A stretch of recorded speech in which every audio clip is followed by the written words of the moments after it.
David Baumann here with former Orlando Magic head coach Stan Van Gundy. Stan joined the David Baumann Show on Sports Talk 1080 The Team earlier, and a lot of fans writing in. Stan, we're going to get to some of the fans' questions right here. First off, at Driver8102 asks, when is Stan running for office? Now, okay, you're not a politician, but you're doing some great work in Seminole County. Yeah, thank you very much.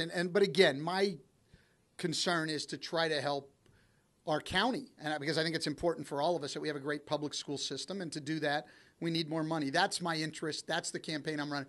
I'm not looking to run for office. I've seen what our public officials go through. It's noble. It's important. I have great respect for them, but quite honestly, it's way too hard for me. All right, Stan, also, at John Greenspan asks, what do you think of Jacque Vaughn, and what do you think the Magic's chances are this season? Well, I don't know Jacque a lot. I know he was a very good backup point guard in the league. People say he's a very smart guy. If he is, then he would have learned a lot from Greg Popovich. Pop's one of the absolute best in our business. So he brings a good base of knowledge, I would think. As far as the Magic, what I can't figure out is, what they're going to try to do. But if they're going to try to win, the roster they have is good enough to be very competitive and to be in that 35-win range. And if everything breaks right and other people get hurt or whatever on other teams, to maybe even go higher. But it's going to depend on if they want to win or not, isn't it? Well, that's just it, and how much. And I don't mean anybody is going to directly try to lose, but that's different than trying to win. You take a guy and you take an extra week with a veteran player's injury, and, you take Jameer Nelson and you play him 26 minutes a game, and, you start cutting minutes, and all of a sudden you're not winning as much, and maybe you got a higher draft pick. Again, I'm not saying that's what they're going to do. I just don't know, and that's why I think it's hard, predictions on their wins, because I don't know what their goals are or what they're trying to do.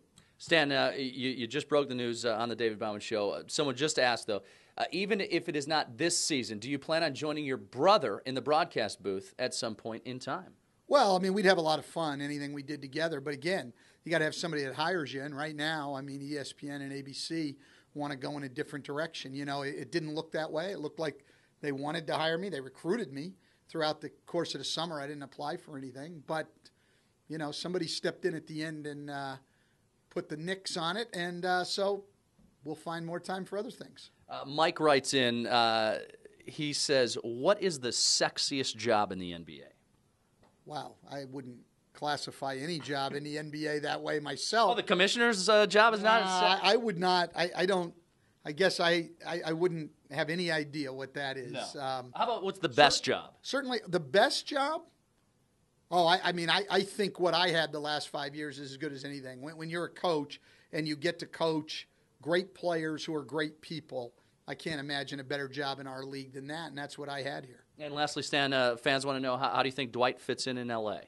I think he fits in great. I think he anchors their defense.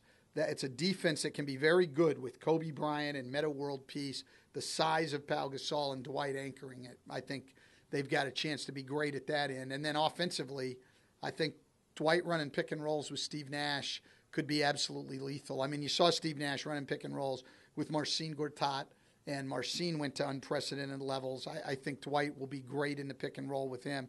And then clearly they've still got Kobe, and they've still got Pau Gasol post, and they got a lot of weapons. If they can fit them all together, I think that can be a great team. And for anybody that thinks you and Dwight might have a strained relationship, that's not the case. Dwight is the biggest donor to the cause in Seminole County right now. You guys are in great terms. Well, it was unbelievable. Really, what the level that he stepped up to, because I just got in touch with him and said, hey, are you keeping your home in Seminole? And he said, yeah. And I said, well, here's what we're doing. And he didn't hesitate, stepped right up, because I think, number one, he doesn't hate me like everybody thought, but that's not why he stepped up. He stepped up because he's always been committed to kids, especially in Central Florida. He knows the importance of education. He saw this as important, and he wanted to help. Stan, thank you so much. I wish ABC and ESPN would put him on TV. Wouldn't it be amazing to see him during games this year? That's for all the fans right here on Sports Talk 1080 The Team. Stan, thank you so much. No, thank you. It's been a lot of fun. It has been. All right. Thank you, the fans.